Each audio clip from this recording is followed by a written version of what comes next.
नमस्कार मित्रों, कथा कहानियाँ में मैं आपका बहुत बहुत स्वागत करती हूँ।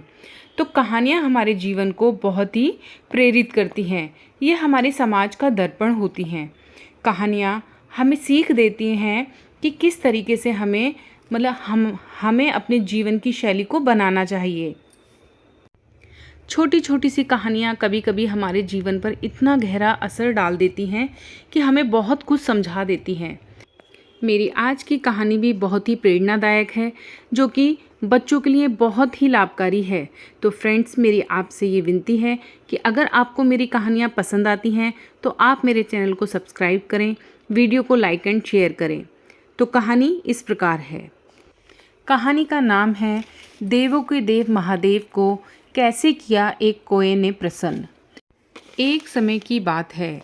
एक कौआ पेड़ पर बैठा बैठा सोच रहा था कि कोयल की ज़िंदगी बहुत अच्छी होती है।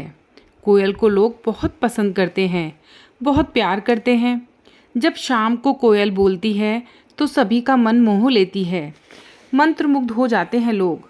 यही सोचकर कौआ दुखी हो गया।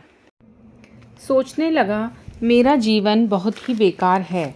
लोग मुझे पसंद नहीं करते, मुझसे प्यार भी नहीं करते। अगर मैं किसी के भी घर चला जाऊं तो लोग मुझे उड़ा देते हैं, लोग मुझसे नफ़रत करते हैं। यही सब सोचकर कौआ बहुत दुखी हो गया और कोयल के पास जाकर पूछता है कि उसकी ज़िंदगी कैसी है। कौवा उड़कर उसी डाल पर बैठ जाता है जिस डाल पर कोयल बैठी थी और कोयल से बातें करने लगता है। और बातों ही बातों में वह उससे कहता है कि कोयल बहन, आपकी ज़िंदगी तो बड़े ही मज़े की ज़िंदगी है, आपका जीवन तो बड़े ही आनंद में है, आपके तो बहुत मज़े हैं। कोयल बोली, क्या बात है कौवा भैया, आज आप बड़ी अजीबोगरीब बातें कर रहे हैं। इतने भी मज़े नहीं हैं हमारे। माना कि लोग हमारी आवाज़ को पसंद करते हैं, लेकिन इतना अच्छा भी हमारा जीवन नहीं है। लेकिन कौवा नहीं माना। वह बोला, मुझे भी कोयल जैसा ही बनना है। कोयल कहती है, यदि आपको भी हमारे जैसा ही बनना है, आपको भी कोयल ही बनना है, तो आपको देवों के देव महादेव शिव भगवान के पास जाना चाहिए। वह ही हैं जो आपकी इच्छा को पूरा कर सकते हैं। अब कौवा उड़कर कैलाश पर्वत पर चला जाता है और वहाँ पर भगवान शिव से यही प्रार्थना करता है कि आप मुझे कोयल बना दें।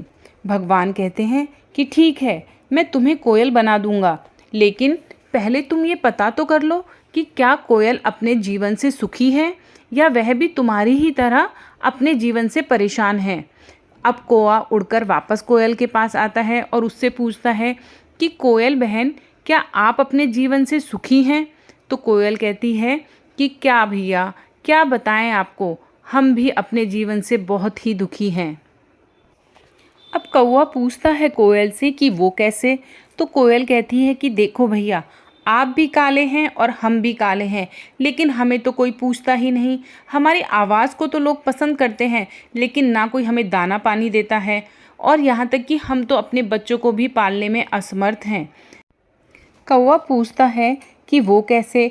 तब कोयल उसे बताती है कि भैया, हम अपने बच्चों को आपके ही घोंसले में रखते हैं और आपके अंडों को नीचे गिरा देते हैं। कौवा बड़ा चकित हुआ, बोला, फिर भी मैं कोयल ही बनना चाहता हूँ। कोयल बोली, अरे हमसे अच्छा तो हंस है, दिन भर मोती चुनता रहता है। यह सुनकर कौवा फिर से भगवान शिव के पास गया और बोला कि मुझे हंस बना दीजिए, मुझे कोयल नहीं बनना है। शिव जी बोले, ठीक है कौवा, लेकिन तुम पहले उससे भी यह पता कर लो कि क्या वह अपने जीवन से सुखी है। कौवा फिर से हंस के पास आकर उससे पूछता है कि भैया, कहीं आप अपने जीवन से दुखी तो नहीं?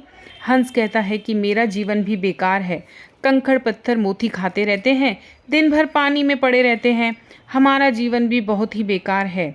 अब कौवा फिर से दुखी हो जाता है। हंस कहता है कि हमसे अच्छा जीवन तो तोते का होता है, जिसे लोग बहुत प्यार करते हैं। कौवा फिर भगवान शिव के पास जाता है और अब तोता बनने के लिए जिद करता है। भगवान शिव उससे फिर पूछते हैं कि आप पहले तोते से भी ये पता कर लो कि क्या वह अपने जीवन से सुखी है।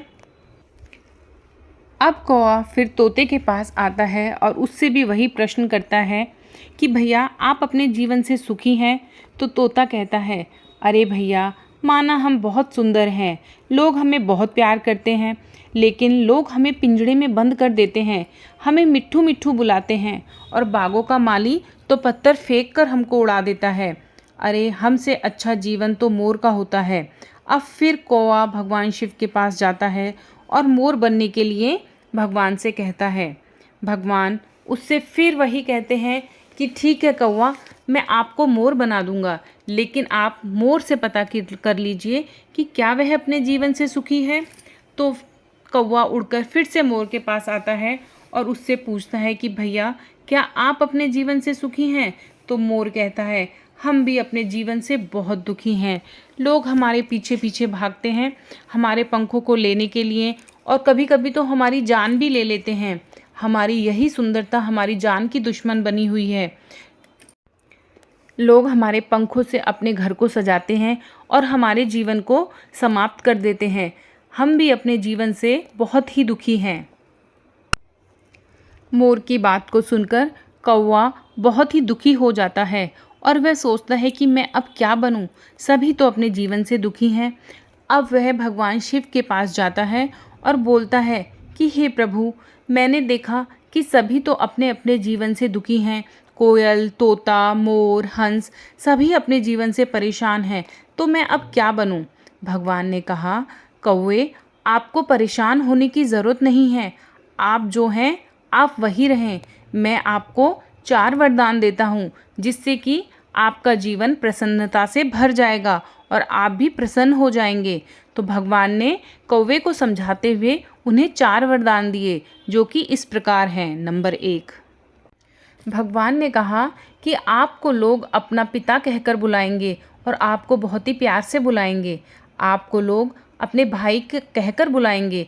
तो पितृपक्ष में जब हम कौवे को बहुत प्यार से बुलाते हैं और उसके आने का इंतज़ार करते हैं और उनको भोजन अर्पण करते हैं, ये सोचकर कि वो हमारे पिता स्वरूप हैं या हमारे पितृ रूप में जो भी हमारे हैं पूर्वज, हम उनको याद करते हैं। दूसरा वरदान भगवान ने कौवे को यह दिया कि आप अपने जीवन में जो भी करेंगे वो शुभ और अशुभ संकेत होंगे। तीसरा वरदान उन्होंने दिया कि जिस भी व्यक्ति को संसार में नज़र लगेगी, जादू टोना हो जाएगा, जिसके घर पर घोर दरिद्रता होगी, यदि वह आपके पंखों की धुनी करेगा तो उनकी सभी विपत्तियां शीघ्र अतिशीघ्र टल जाएंगी।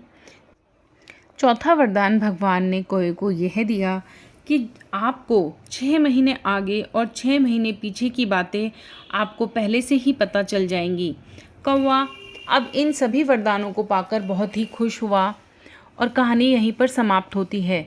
इस कहानी से हमें यह प्रेरणा मिलती है कि संसार में कोई भी व्यक्ति अपने जीवन से संतुष्ट नहीं है, लेकिन ऐसा नहीं होता। हम दूसरों को देखकर खुश होते हैं।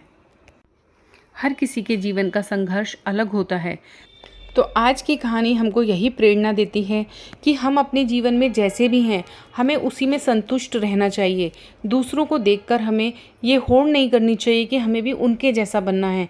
हम जो हैं, हमें ईश्वर ने जो बनाया है, हमें उसी में संतुष्ट रहना चाहिए और अपने जीवन को बेहतर बनाना चाहिए। अगर आपको मेरी ये कहानी पसंद आती है तो आप मेरे चैनल को सब्सक्राइब कीजिए, वीडियो को लाइक एंड शेयर कीजिए। धन्यवाद दोस्तों।